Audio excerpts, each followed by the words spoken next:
다음은 더불어민주당의 존경하는 최원율 의원님 질의해 주시기 바랍니다. 네, 경제 금융 환경이 바뀌었기 때문에 은산 분리에 대한 그 필요성을 얘기하다가도 동양 사태나 저축은행 사태가 터지면 다시 또 강력한 은산 분리가 필요하다는 그런 이제 원인 행위를 제기하는 게 지금까지의 상황인 것 같아요. 그러나 윤창현 교수 같은 분들은 이런 경우도 행위 규제나 감독 강화를 통해서 충분히 대안을 모색할 수 있다 이런 견해이신 것 같고, 또 저축은행 사태 같은 경우도 2015년 금융위가 발표했던 금융그룹 통합감독 체계 이런 걸 잘 활용하면 어느 정도 대응할 수 있다 이런 지금 견해들이 상존해 있는 것 같아요.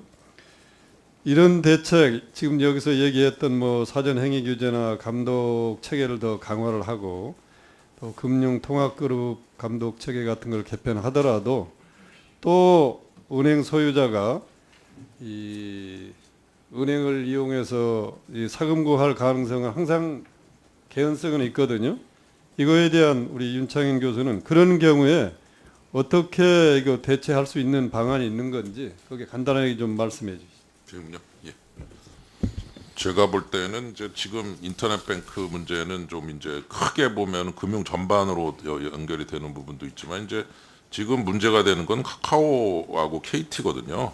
그리고 이분들이 유상증자를 좀 하고 좀 더 은행 규모 키워서 새로운 금융 행위를 하고 중금리도 하고 소비자를 위해서 좀 노력을 하겠다라고 하는 곳으로 문제를 좀 집중을 시킨다면은 저는 그 동양 사태나 저축은행 사태 때 보여줬던 그런 일을 과연 카카오나 KT가 또 답습을 할 것인가. 그래서 그 가능성이 좀 적다고 봅니다. 예, 그래서 이 문제를 볼 때 이제 어떤 큰 그림으로 보는 거하고 또 이 최근에 이슈를 두 가지로 나눠서 저는 인터넷 특례법을 좀 더 좋게 보고 있고요. 그래서 이 두 개만 우선 잘 한번 만들어서 좀 봐주시면 나중에 좋은 모델이 되면서 이제 대한 금융에 도움이 되고 또 막 10개, 20개씩 되는 거는 좀 아닌 것 같고요. 그래서 대한민국을 대표하는 이 ICT 통신 쪽에 기업들이 좀 이런 걸 할 수 있도록 이렇게 좀 지원해 주시는 거는 좋은 그런 방향이 아닌가 좀 그렇게 봅니다. 심 대표께서는 이 이슈에 대해서 고민해 보셨나요? 예, 저희들 아까 김용태 의원께서도 뭐 그 분리해서 말씀을 하자고 해주셨는데 그 은행을 소유하고 있는 그다음에 그 동양 같은 경우에는 거기도 이제 재벌 그룹이었고요. 저축은행도 마찬가지입니다만은 소유주의 문제 때문에 발생을 했던 부분인데 저희 쪽에 최대 주주가 되고자 하는 KT는 아까 말씀드린 대로 국민연금이 10%를 가지고 있는 대주주이고 그 이사회에서 경영진을 임명하게 돼 있습니다. 오너가 아닙니다. 그렇기 때문에 오너들의 문제에 의해서 발생하는 그런 리스크는 다른 이때까지의 금융 사태와는 다르지 않나 이렇게 보고요. 그걸 또 특별법에 제도적으로 강화시켜서 대주주한테 신용공여를 아예 금지를 한다든지 이런 부분 투자를 할 수 없도록 만들어 놓는다든지 하는 부분. 그다음에 그다음 부분이 범죄에 관한 부분인데 범죄는 충분히 경고가 돼 있다고 볼 수 있겠습니다. 이런 주장에 대해서 전성인 교수는 어떤 생각을 갖고 계십니까? 두 가지인데요. 하나는 2011년에 정무위가 많이 떠오릅니다. 9년 전은 아니지만 2011년에 정무위를 딱 가보면 특히 하반기에는 오직 두 가지 이슈뿐이었습니다. 하나는 론스타, 또 하나는 저축은행. 저 뒤에 이제 그 부산에서 올라오신 저축은행 피해자분이 계속 저 뒤에 회의실에 계시고 또 뭐 론스타 관련해서 이제 참고인도 지금 저 뒤에 회의실에 있었던 게 생각나는데요. 우연하게도 그 두 개를 엮는 단어가 은산분리입니다. 론스타는 이제 당연히 이제 산업자본이 은행을 소유한 그런 케이스였고, 저축은행 같은 경우에 이제 은행은 아니지만 우리가 이제 광의의 은행이라고 본다면 산업자본의 소유가 허용된 은행입니다. 그리고 규제도 다 있었어요. 동일인 여신한도, 출자자 여신한도, 대주주 여신한도 다 있었습니다.